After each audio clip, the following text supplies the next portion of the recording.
Richard Kuklinski, husband, father, monster, a man whose name sends chills down the spine of those who know his story, a man who lived a double life shrouded in darkness. His existence was a paradox, a blend of normalcy and horror.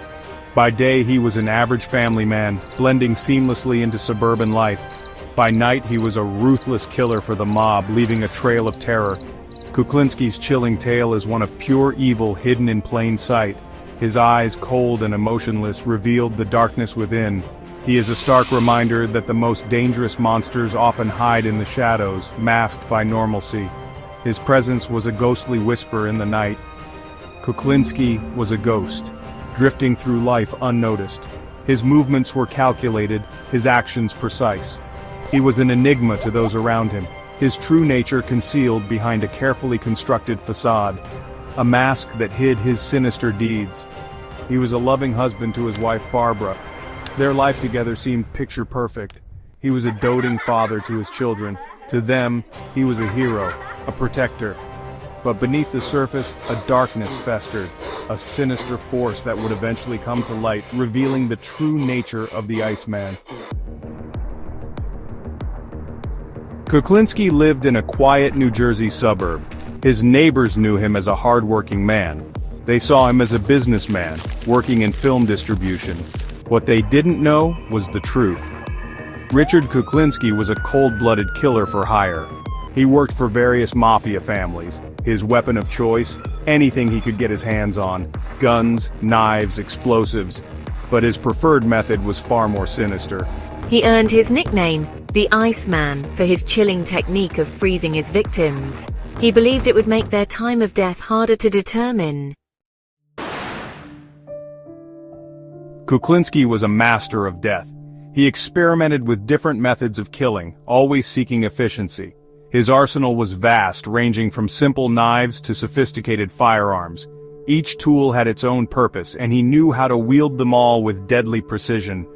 Cyanide became one of his preferred tools. A sprinkle in a drink, a quick prick with a poisoned needle, and death came swiftly. It was silent, almost undetectable, making it the perfect weapon for a man who thrived in the shadows. He documented his kills on videotape, a chilling testament to his depravity.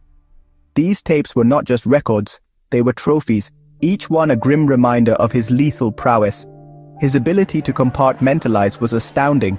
He could share a meal with his family, laughing and joking, then later that night, take a life without a second thought. The duality of his existence was both terrifying and fascinating.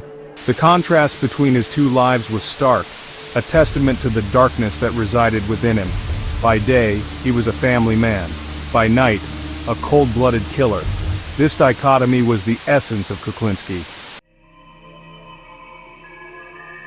For years, Kuklinski operated with impunity. He evaded capture, his crimes remaining unsolved. He was a ghost, a phantom that haunted the streets, leaving a trail of fear and death in his wake. But time, as it always does, caught up with him. The relentless march of days and nights brought him closer to his inevitable downfall. An undercover operation led by an agent who befriended Kuklinski finally brought him down. The agent's courage and determination were instrumental in ending Kuklinski's reign of terror. In 1986, he was arrested. He was charged with multiple murders. The arrest marked the end of a dark chapter in criminal history. His trial was a media sensation. The world watched in horror as the details of his crimes were revealed. The courtroom was filled with tension, and the public was gripped by the unfolding drama. Kuklinski died in prison in 2006, taking the true extent of his crimes to his grave. The exact number of his victims remains unknown. Some estimate it to be in the hundreds. His death closed the final chapter of his grim story. Richard Kuklinski, the Iceman.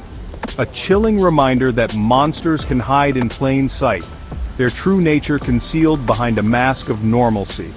His story serves as a stark warning of the darkness that can lurk beneath the surface of everyday life.